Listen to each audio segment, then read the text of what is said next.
so far. You guys will just see how long it is. Just go ahead and finish this one out. Multi-factor authentication, MFA. Multi-factor authentication is a term used to describe any authentication process where you need more than one thing to log in. The most common example of this is when you enter the password for an account, then get asked for a six-digit code that is sent to your phone. Usually expires after 15 minutes or so. This is particularly the second authentication factor, is referred to as a time-based one-time password or TOTP. Is the most common second factor currently used. You should always activate multi-factor authentication where available. Doing so means that the attacker must attain more than one factor if they wish to compromise any of your accounts. For example, they must have both the password and your phone or the ability to intercept your text messages. Many people see it as an unnecessary hassle. However, it is well worth for the added security. Unfortunately, MSS text messages based TOTP authentication, despite being the most commonly used, is far from the most secure, as there has been documented cases of attackers managing to reroute a victim's text without undue difficulty. So, if not text message, then what? Time-based one-time password are still are still the most accessible form of second form authentication most users. Fortunately, it's possible to generate them yourself. Most services will provide you with the option to use authentication app for multi-factor authentication. When you select this option, you'll be presented with a QR code as well as a security key, either of which can be scanned or imported into apps such as Authy or Google Authentication, Android or iOS.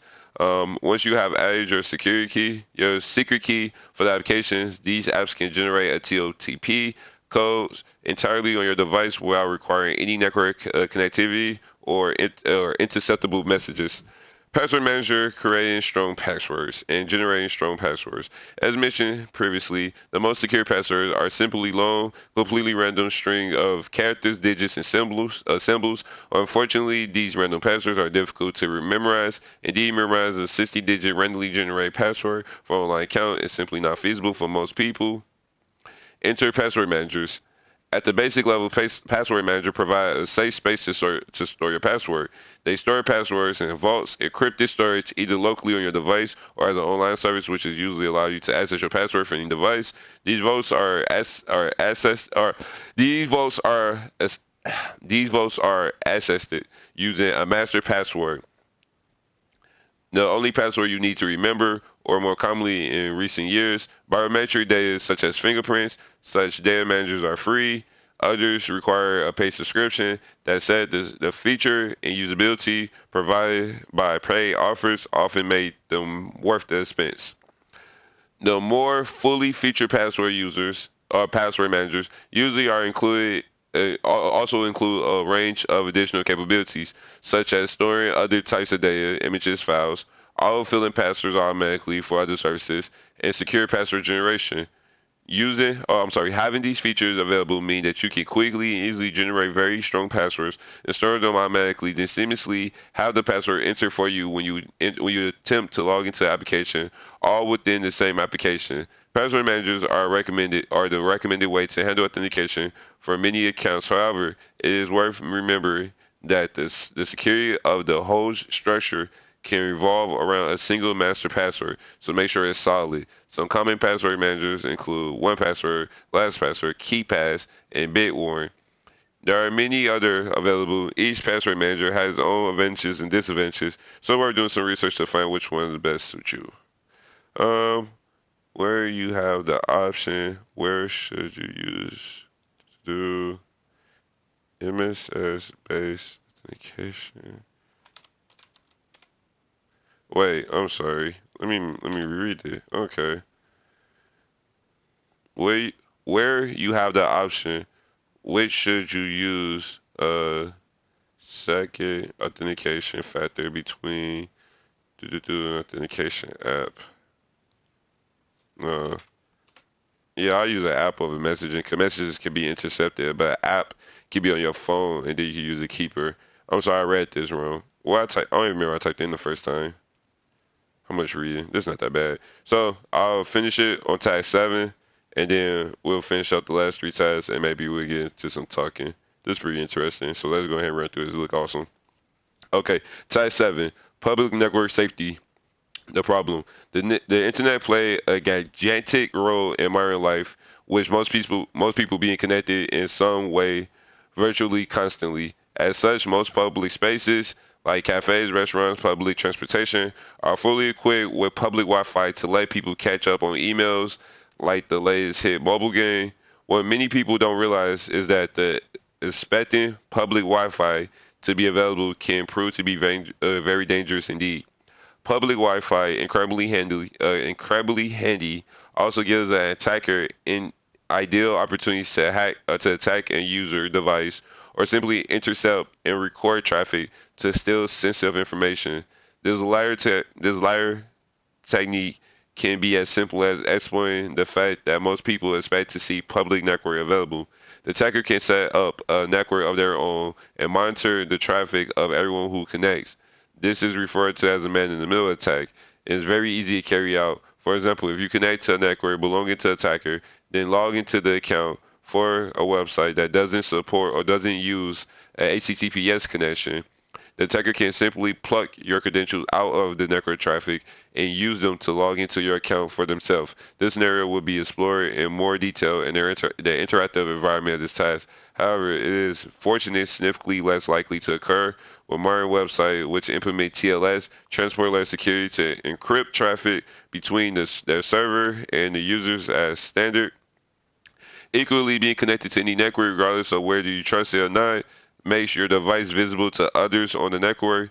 You never know who else is on the public network or what their intentions might be. The ideal solution to this problem is to simply not connect to untrusted networks.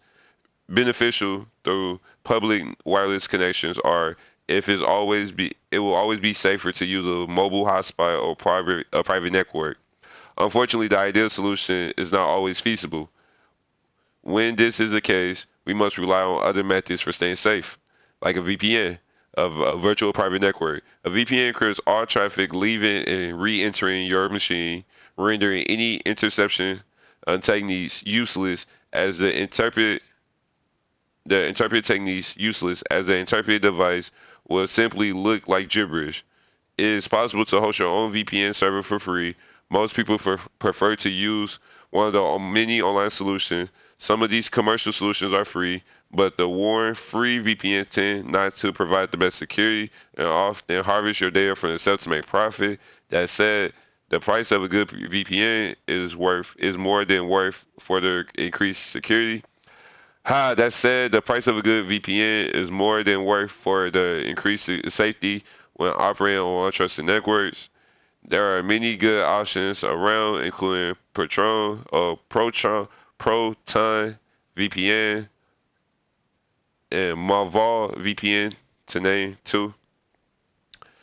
Website connection security. In addition to the actions that you have taken to protect yourself, it is important to be aware of the measures that online services take to protect you. All websites should now only serve information in the security of an encrypted connection, as is with using VPN. This prevent attackers from reading and modifying your web traffic if they intercept it.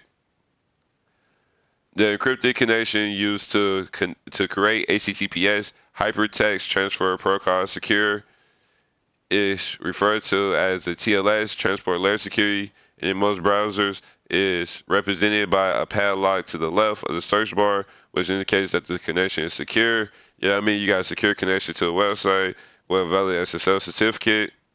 With this in place, your traffic can only be decrypted in very select circumstances. Namely, if it is a work or school managed device and you are connected to a work or school network, the presence of the padlock indicates that the connection is secure. It does not guarantee that the website itself is safe. In other words, a malicious website can still easily have a TLS, meaning that your traffic with the service is encrypted, but that doesn't stop the site from having a malicious purpose. If you are accessing the website without a padlock symbol, never enter any credentials or sensitive information, especially if you are using an untrusted network. In some instances, you may also see a padlock with a cross through it or an exclamation mark over it. That just means it's unsecure. This indicates that the connection is directly secure, but there is something wrong with the certificate in use by the server. Ah, you're right. You can bypass it in advance. This presence of this alter padlock icon can mean anything from the server administrator simply letting the certificate go out of date to an attacker actively meddling with the security of your connection. In other words, if the icon is anything other than a regular padlock, do not trust that connection is secure. You may also encounter full page errors related to certificate security when trying to access web pages. These can look like something like this. Okay. As a general rule, if you see an error like this, you should click the go back button. It usually means that there's something wrong with the encrypted connection, potentially leaving your traffic open to be stolen. Deploy the interactive content by clicking the green button. That's what we did right here.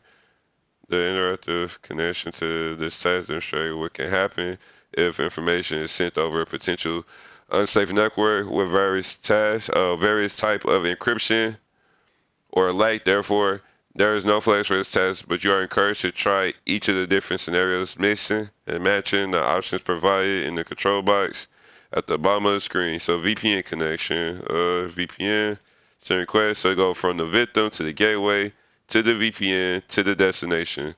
So destination, VPN, gateway, victim. So, okay, cool.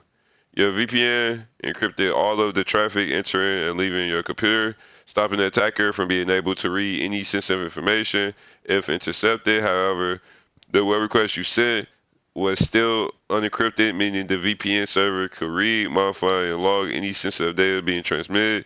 Victim to gateway, VPN, destination, back. It went destination, victim, destination, VPN, gateway, victim. So both victim, gateway, VPN, destination, he said, haha. Destination, VPN, gateway, victim. He gets nothing. I got a secure connection. You sent the web request encrypted using the HTTPS protocol over search port 443. Wrapped inside an encryption VPN tunnel, the attacker was not able to read any of your traffic. And even after the VPN encryption was removed, the request was made to the destination server. It was still encrypted, preventing any other than you and the server from seeing any or either the request or the response. Well done. All right, let's see. It was nothing. So this is a HTTP traffic. So port 80 unsecure. We have no VPN. So let's see what happens when we send requests this way. This should be ideal for him. Let's go. 3, 2, 1. So boom. Go to gateway. He's happy. Destination. Straight to gateway. Straight to him. It's a tunnel. So he's happy. He got all that. Your request was completely unprotected, prompting the server to respond in the same fashion. The attacker was able to intercept both the request and the response, stealing all the transmitted sensitive information. They may also modify either the transmitted data to alter your request or the response from the server to change the information that you requested. That's scary stuff. Let's see what this is. This man in the middle attack right here is not available for me. Oh, this is password hasher. Okay.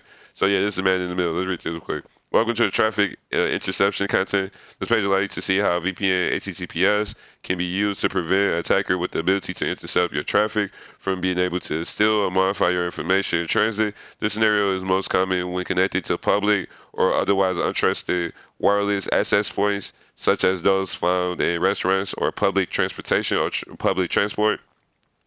Use the control panel at the bottom left side of the screen to activate the different protection measures. Then click the send request button to simulate the goal. Try experiment with different combinations of protections to see the advantages of disadvantages. We did one with just straight HTTPS.